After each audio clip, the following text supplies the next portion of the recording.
The Dolphins are one of those teams that nobody really mentions because I guess why? They feel that Tua is not a long-term threat, a playoff threat, that, weather threat. I mean, let's talk a little bit about the Dolphins here.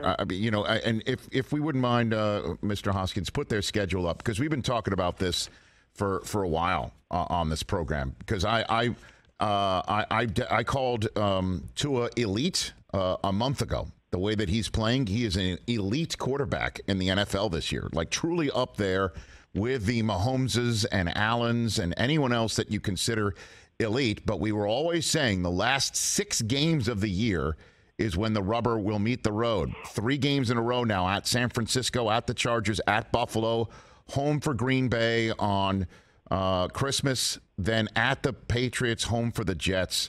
What do you think of the Dolphins' shots right now? They're 8-3, sitting right there, number 2 in the AFC going into Week 13. Chris? Well, they've won every game that Tua started. I think the Cincy game probably would have gone south. They didn't look real sharp that night, but he got hurt. We just did our power rankings. I had them at like 6, the almighty power rankings. One of the things that concerns me about them, and they play without Armstead, is they got to go to San Francisco this week. As you mentioned, this 3-game road trip, it's going to be really challenging for them.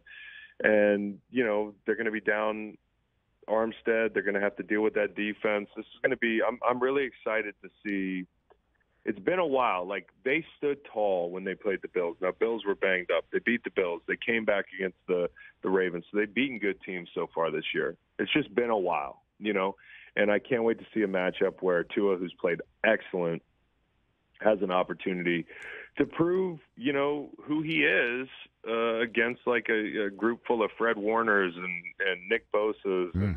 Like, it's just, this is going to be a different challenge. I'll give it to them. They've been covering every week.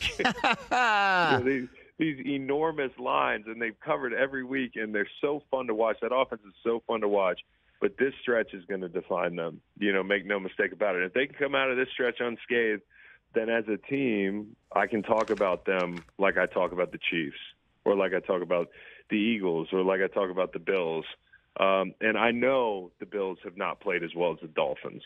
I know they haven't played as well as the Dolphins, but I really do believe the ceiling of a Bills team is higher, and we'll look at that, when they play again in December. I think the Dolphins are great. I can't wait for this weekend. Catch the Rich Eisen Show every single day on the Roku channel, 12 to 3 Eastern, for free.